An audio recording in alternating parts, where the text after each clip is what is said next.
Normal country it should be simple, mistake के बाद apology, apology के बाद एंड ऑफ स्टोरी। दोस्तों, क्या पत्रकारिता का नया नियम यही है? अगर गलती हमारे साइड वालों से हो तो बस माफी मांग लो और end of the story. News laundry की मनीषा पांडे यही नैरेटिव सेट करती दिखती हैं कि सीएसडी के संजय कुमार ने माफी मांग ली, अब मामला खत्म। लेकिन सवाल ये है, क्या लोकतांत्रिक संस्थाओं पर डेटा आधारित हमला करके 2 दिन तक गलत आंकड़े एम्पलीफाई करने के बाद ट्वीट डिलीट करके सिर्फ एक सॉरी काफी है? न्यूज लॉन्ड्री का तर्क है, मान लिया गलती हुई, माफी आ गई, आगे बढ़ो।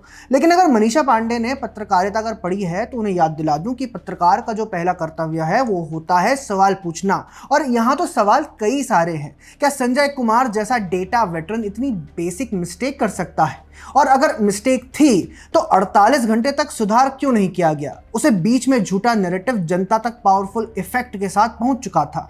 क्या न्यूज लॉन्ड्री ने ये जांचा कि इसी गलती का इस्तेमाल कांग्रेस ने अगले ही दिन चुनाव आयोग के खिलाफ एक बड़ा नैरेटिव सेट करने में किया? और पत्रकारिता का काम व्हाइट वॉश करना है या फिर अकाउंटेबिलिटी मांगना? सीएसडीएस के डायरेक्टर संजय कुमार ने 17 अगस्त को एक ट्वीट करते हुए आंकड़े दिए और बताया कि कैसे महाराष्ट्र की 2 विधानसभाओं पर 2024 के लोकसभा और विधानसभा के चुनाव में बड़ा अंतर आ गया। चलिए पूरी क्रोनोलॉजी से आपको मामला समझाते हैं, जिससे आपको भी समझ आएगा कि क्यों न्यूज लॉन्ड्री द्वारा ये व्हाइट वॉशिंग कैंपेन गलत है। देखिए, 17 अगस्त को Sanjay Kumar times of India में एक लेख लिखते हुए दावा करते हैं कि कांग्रेस इन आंकड़ों को आधार बनाकर सवाल उठा रही है। 17 अगस्त की ही शाम को वे अपने ट्विटर हैंडल पर महाराष्ट्र की 2 विधानसभाओं में कैसे लोकसभा और विधानसभा चुनाव के बीच वोटर्स कम हुए उसके आंकड़े पब्लिश करते हैं। 18 अगस्त को सीएसडीएस के उन्हीं आंकड़ों के आधार पर कांग्रेस चुनाव आयोग पर सवाल दागती है।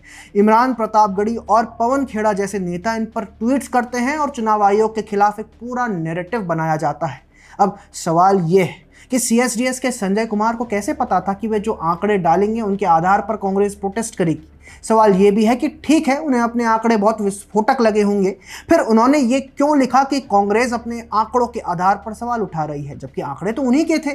2 दिन के बाद अपनी ट्वीट डिलीट करके संजय कुमार चुपचाप माफी मांग लेते हैं। क्या तब न्यूज लॉन्ड्री ने पूछा कि एक गलत डेटा पर बनी कैंपेनिंग की जवाबदेही कौन तय करेगा? 2 दिन तक गलत डेटा घूमने दिया गया ताकि चुनाव आयोग पर संदेह खड़ा किया जा सके। क्या केवल एक सॉरी उस पब्लिक हार्म की भरपाई कर सकता है?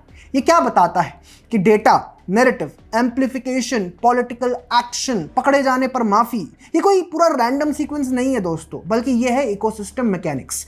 पत्रकारिता में इंटेंट प्लस इंपैक्ट दोनों महत्वपूर्ण होते हैं। 17 को पब्लिक डोमेन में विस्फोटक डेटा और 18 को कांग्रेस का एक्शन। क्या ये डेटा ड्रिवन कैंपेन पहले से सिंक नहीं था? और इंपैक्ट, एक संवैधानिक संस्था चुनाव आयोग की विश्वसनीयता पर डाउट क्रिएट हुआ। मीडिया के द्वारा पब्लिक डिस्कोर्स में संदेह का बीज बोया गया। ऐसे में न्यूज लॉन्ड्री का एंड ऑफ स्टोरी कहना इंपैक्ट को नेगेट करना है। पत्रकारिता का काम नुकसान की ट्रेसेबिलिटी दिखाना और रेमेडी मांगना है, ना कि बस माफी पर फूल छिड़कना। लेकिन न्यूज लॉन्ड्री अपनी पत्रकारिता में कुछ पारदर्शिता दिखाए, इसके आसार तो हमें कम ही दिखते हैं, क्योंकि यही तो फंडा है। जब भी बात इकोसिस्टम के खिलाड़ियों पर आती है तो या तो इग्नोर कर दिया जाता है या फिर व्हाइट वॉश।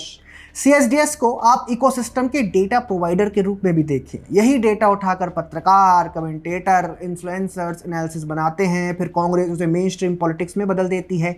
इसी का इस्तेमाल राहुल गांधी अपने वोट चोरी नैरेटिव के लिए भी करते हैं। वोट चोर, वोट चोर। संजय कुमार जैसे डेटा वेटरन को क्या इतनी समझ नहीं थी कि उनके लेख या रिपोर्ट से देश में कैसा माहौल बनेगा? क्या उनकी कोई अकाउंटेबिलिटी नहीं बनती है? मित्रों, बात साफ है, ये सिर्फ गलती नहीं, एक कैंपेन था। और जब पकड़ा गया तो सॉरी शील्ड आ गई और न्यूज लॉन्ड्री ने उसे एंड नोट देने की कोशिश की। पर हम एंड ऑफ स्टोरी नहीं कहेंगे, क्योंकि ये आपके भरोसे की कहानी है, आपके वोट की कहानी है और इस देश की संवैधानिक संस्थाओं की प्रतिष्ठा की कहानी है। आप बताइए, क्या न्यूज लॉन्ड्री का माफी के बाद मामला खत्म वाला स्टैंड आपको स्वीकार है, या आप भी चाहते हैं कि सीएसडीएस और संजय कुमार जैसे लोगों की अकाउंटेबिलिटी सेट होनी चाहिए या नहीं? अगर आप भी मानते हैं कि व्हाइट वॉश पत्रकारिता नहीं, कवर अप है, तो इस वीडियो को शेयर कीजिए, चैनल को सब्सक्राइब कीजिए। हम एंड ऑफ स्टोरी नहीं मानते, बिकॉज एक्शंस हैव consequences। जय हिंद।